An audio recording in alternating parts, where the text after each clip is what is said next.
Hello, and welcome to Space Engineers on the Xbox, on the Series X, for this tutorial on remote control blocks. But first of all, I want to show you the kind of thing that a remote control block can do before we jump into the red ship map, and we have a nose at that. So let's just throw in my usual map and show you a little of what the remote control block is capable of. Now, I want to demystify the block a little for you, and I want to show you how to correctly place this block on a ship to get the best out of it.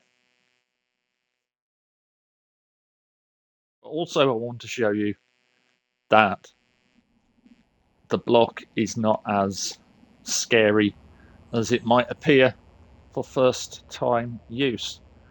But if you've been looking at my tutorials in the past, you might spot that we are going to take a look at my mining drone area.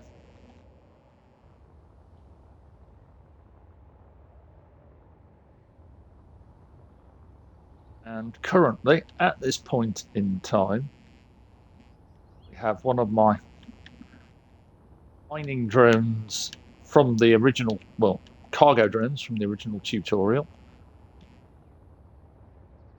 And we have my cargo drone rig here on the mine with the cargo drone docked. And this drone travels back and forth between 2 points, taking the ice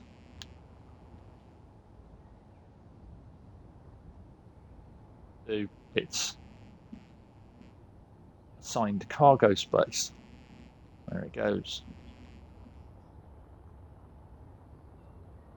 And this is a fairly complex drone in one way. Getting started. But there's a couple of things it does as it scoots along. You can hold both bumpers and press Y on it and put the dampeners on auto. Oops, a bit too fast there. Put the dampeners on auto so you can track onto it in your suit. You'll see that my thrusters are matching, and to do that you hold down both bumpers and tap the Y button, and that will lock you to the grid you're targeting with auto dampeners. You can see that this control block is placed directly above the connector, and that's one of the first things that you need to remember if you're going to use any kind of drone for docking, is have your control block, your remote control block, faced directly above the connector. And Keen have helpfully added, I'm not so sure if you've noticed, 2 little white arrows at the top of the block to help you orientate it towards where it should be placed. The green light at the front, like that. That means that when the remote block is told to fly forwards, it will fly in the direction of those arrows. There's a couple of other things you can do with this. When you're in space, you can orientate a ship using that block a lot easier rather than trying to use atmospheric thrusters, because if you've not got enough thrust and you orientate the ship the wrong way, it's gonna crash. But anyway, that's what you can do with the block. But let's just have a look at the block itself in Redshift and get you going with it. So you'll find it in advanced. And by now, you should know how to open up the build menu by tapping the left stick in. Choose the block with RB. And you can see our remote control block is there as a ghost. And currently, it's orientated correctly for forward direction.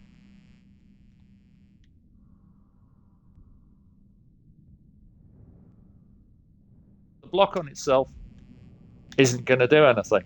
If you want to use it as a remote control, you're going to need an antenna.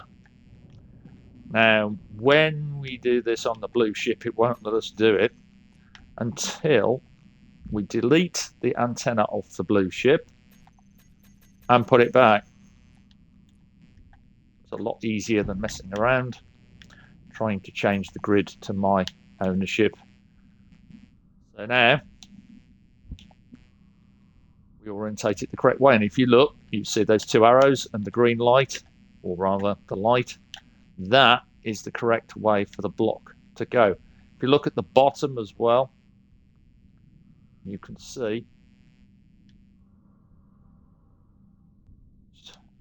pull it in, there's a white arrow on the bottom of the block to help you at the same time.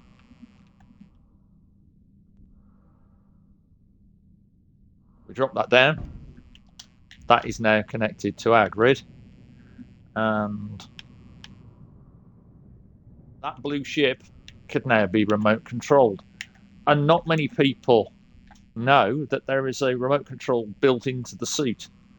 If you tap your inventory button and go up on the left stick to remote access and press A once, you'll see a list of grids, and it will tell you if they've got remote control access. No remote controller on grid, wrong ownership setting on antenna. Same for Big Red, but Big Blue is controllable. So we can open its terminal by pressing X, which will take us into the control panel terminal of it, or we can take direct control of it with A. So now we're in remote control of our blue ship, and we can maneuver it around. That's all well and good, but what happens if you want that to fly to some waypoints? Well, this is why I told you to place the remote control on any ship that is, if you're going to use a connector for docking, for instance, you need to make sure that your remote control is in line with your connector. If you have the connector at the rear of the ship, so say we had one at the rear here, we'd want a remote control facing to the front of the ship with the connector directly behind it. Why is that, you may ask? Well, it's because when you put a waypoint down, you'll put a waypoint down based on two things. One, if you're using the suit to create waypoints for a ship, then you'll put a waypoint down at the point your suit is, your character is. But if you're using the remote control through the suit terminal to put a waypoint, that waypoint will appear at the point the remote control block is. So if you're doing any kind of attempt at making a docking system for remote controls so that you can sort of fly back to a point and then attempt to get a ship to auto dock, and it is very tricky to do. Not impossible, but tricky. It'll take some trial and error, especially in space. You will then need to have that remote control block sandwiched between the connector on the line that you want to use. So if we wanted to use this connector here for docking, we'd need that remote control block there underneath that connector at least, so we could tell on a waypoint for the ship to go up. Because if we tried it from here, it would go up onto a waypoint generated at this point, rather than a waypoint generated where that connector would be. And even then, because it's under the connector, you always have to take into account the distance that the block is.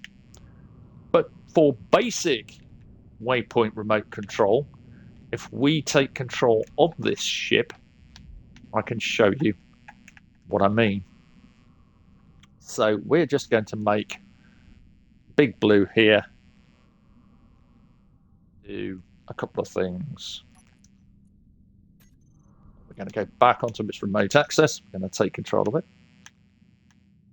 And we're going to start with a waypoint. So again, pressing your inventory button, go into your GPS and go new from current position. Press it. Come out of that. And then just hit that, you'll see that there is a waypoint there, look.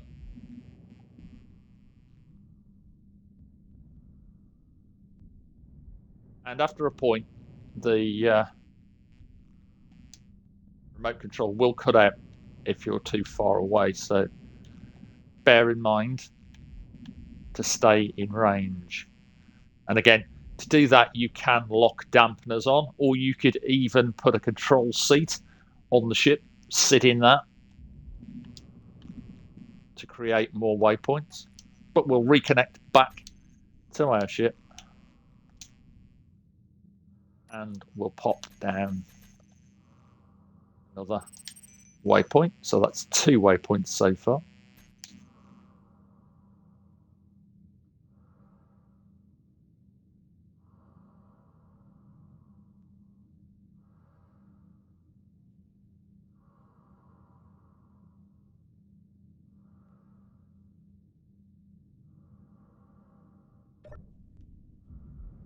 Control.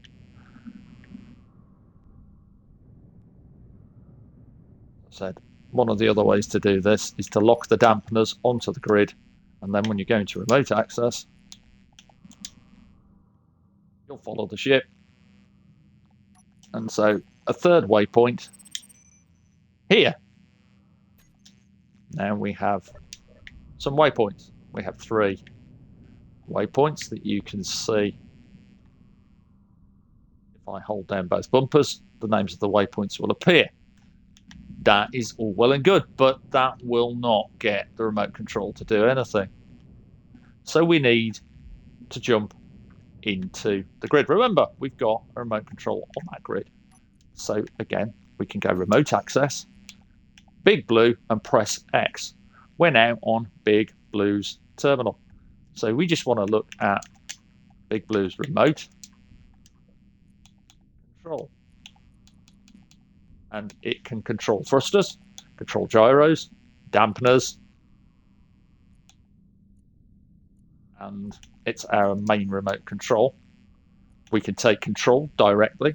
We can turn collision avoidance on and off, precision mode on and off, assign a camera. We can have a patrol or a circle flight mode, and our direction is what we're interested in. The direction is how you orientate that control block. So you want it flying forwards, you want it flying towards the 2 white arrows. And then down here we have GPS locations. This is what we want right now. So we want 1, 2, and 3, and then we want to add them. And if you look, we've got them added. Now we have an autopilot. So now we've added those and we put the autopilot on. We step back or fly back. Our blue ship is going to attempt to orientate itself to our waypoints,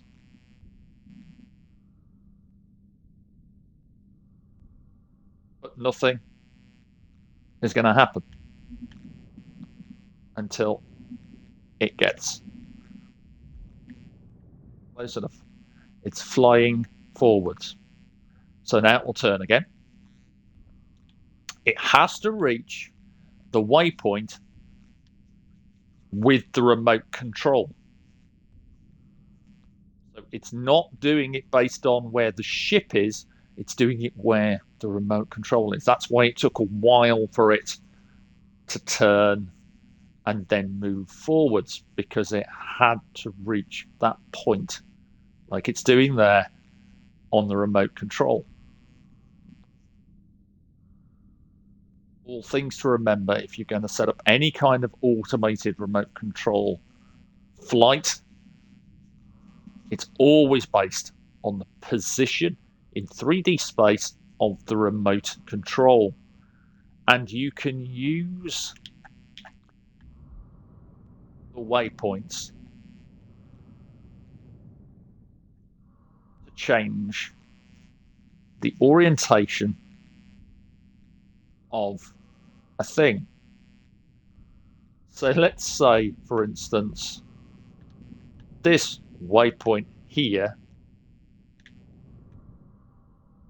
round this video off. Let's lock the dampeners to this ship again and go into remote access, press X, go into the terminal, go to the remote control block in the search panel, and this time if we look at these two settings here, there's collision avoidance and precision mode. Precision mode is good for when you're creating a docking system. It will help to align the ship better with its target waypoint. Collision avoidance is not so good for a docking system because the ship will attempt to avoid the thing it's docking on. It's great for when it's flying through space, but even then, the autopilot in Space Engineers is not as good as it could be. But maybe we'll see a better autopilot when Grid AI comes out. Maybe we'll have a whole brand new system for doing things. Who knows? So you can see that the forward direction is forwards, and then the waypoints can have actions set on them. Now, this is where you can change things up. So if we pick waypoint 3 and we set up actions, then what we're looking for is our remote control block.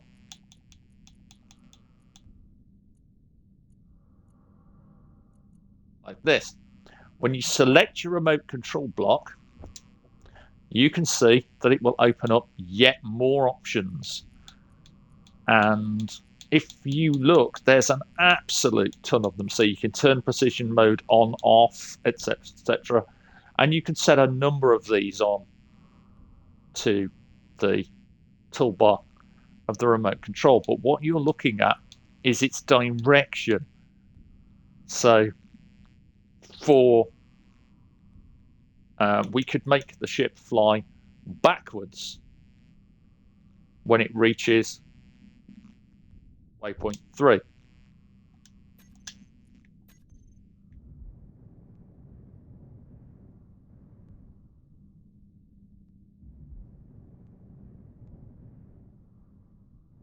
When it reaches waypoint 3, it'll fly backwards, but then it will fly backwards all the time. We would have to tell it again at waypoint 1 to fly forwards. reaches waypoint 3, it should take into account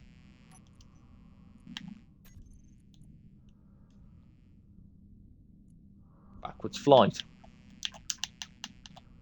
Oh, it's gone out of range. Doesn't matter. So there you go. It's now starting to turn the opposite way.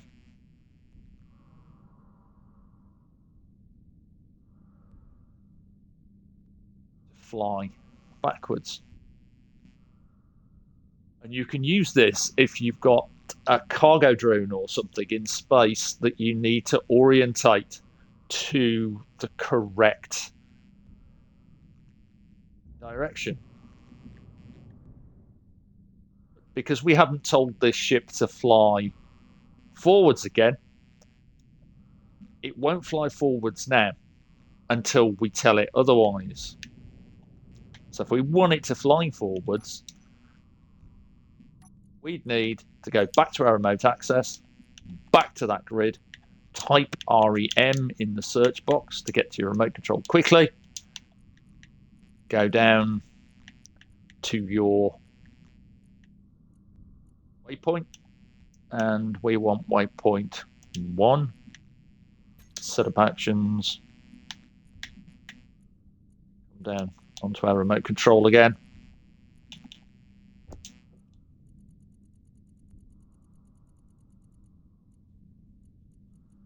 And we want it flying forwards.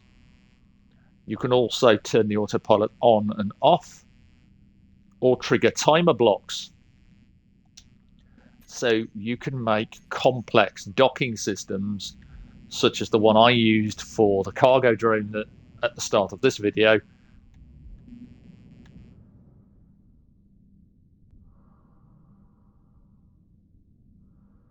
You are basically going to end up with a series of timer blocks triggered by waypoint actions, which will then allow you to lock and unlock connectors to create docking systems for automated cargo drones. It takes some time, though. That kind of system is a lot of trial and error, with far more error and far more trial. See now that once this reaches its point, as I've told it at waypoint 1 to fly forwards, it will now reorientate itself back to fly in the direction that the remote control knows is forwards. And to recap once again, very helpfully, the remote control now has 2 white arrows showing you exactly where the front is. And as long as those 2 white arrows are orientated like that, with the green light at the front, you have no problems with your remote control whatsoever.